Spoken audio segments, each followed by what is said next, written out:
helped, helped create this project. We put up there in August, we had a Robert Adams. Robert Adams made this serene image in Nebraska in 1978. It reveals the intersection of the human and natural worlds. It's this pathway, and on one side of it, you see the Highline, the other side of it, you see 10th Avenue, so it's these three paths, and to me it was perfect. I always like to describe the Highline as the backbone of Chelsea. The Highline crosses Chelsea, which is the most important art district probably in the world. So with Highline Art, we really want to make art a bit more accessible in a neighborhood that produces art every single day. The Highline's earliest supporters were the art dealers and artists of West Chelsea. Paula Cooper was the first gallery owner to sign on. I thought it was a great idea. I thought it would be a safeguard against the developers. I think they did a great job, those boys.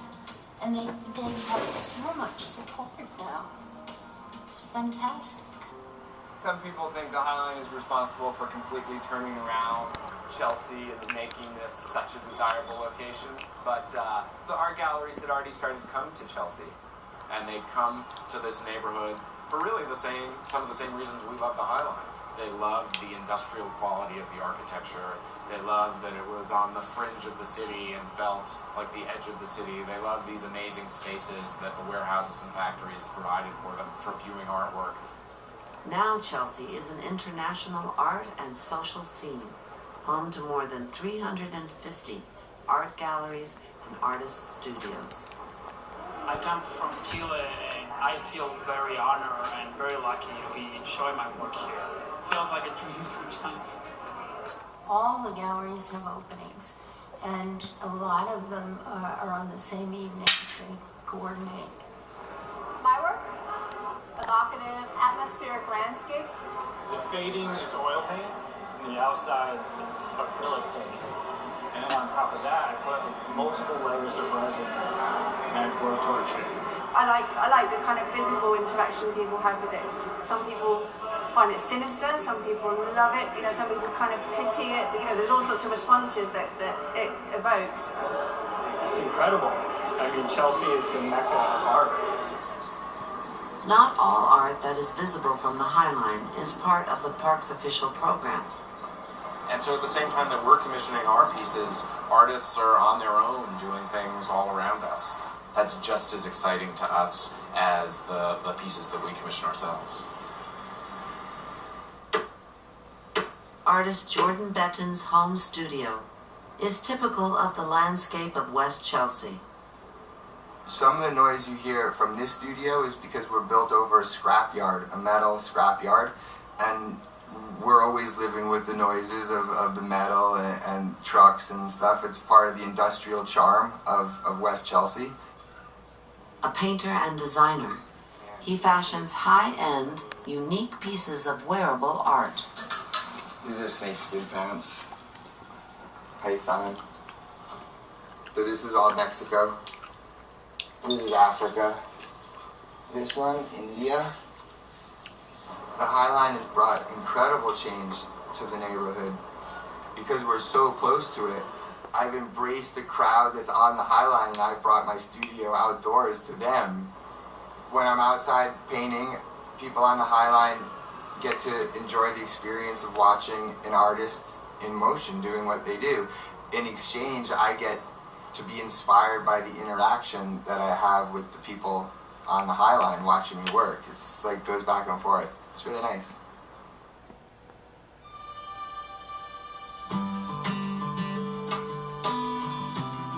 So a lot of people ask me, well, what's your favourite place on the Highline? But it's hard to answer that question. It's really hard to say I like, say, this area, the Sunlawn, which I do happen to like. But if you ask me what I like about it, part of it has to do with what happens before you even get to the Sunlawn. You actually have to walk through thickets. Between 21st and 22nd Streets, the Chelsea Thicket is a dense planting of willow, birch, and evergreens.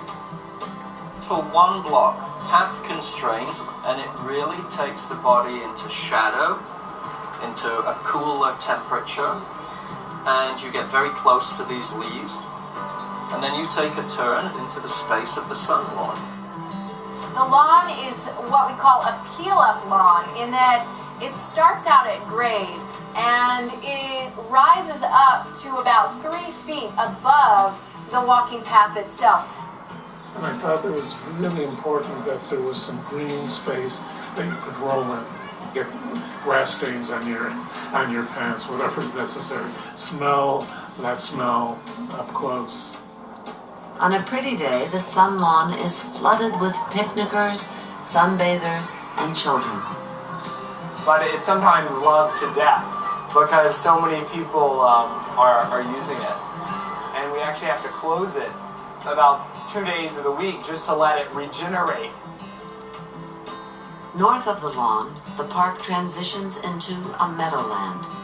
For 2 blocks, waist-high grasses and flowers envelop the joggers and strollers drifting along the path. And then suddenly, there are tall buildings on either side of the Highline, so it becomes very shady. You feel like you're in a canyon, and so we conceived of this steel structure, a bit like a catwalk, that would lift you up 8 feet off the Highline. And we have big leaf magnolias that are native to the southern states planted there. They create this very sci-fi canopy. The flyover soars over an undulating landscape of service berries, sumacs, and sassafras. Before the park was created, a dense wet forest had naturally grown up between the buildings. Joel Sternfeld captured the scene. A stand of Alanthus, the tree of heaven, thrives between the tracks. I don't think people who walk the Highline now know that the flyover is really maintaining a feeling of a forest that was there. So there's a forest that's been maintained in the new park, and you fly over it. Overlooks spurring off the flyover are observation points for seeing the city. At 26th Street, the viewers are in a frame, a living billboard advertisement for the city's Highline. The experience of walking on the Highline is so much about the buildings around it. So as you move up and down the Highline, you're moving through this incredible display of Manhattan architecture from all these different periods. The most interesting architecture being done in New York is really in this sector, in this area. The Standard Hotel by Polshek Partnerships looks like an open book above the Highline.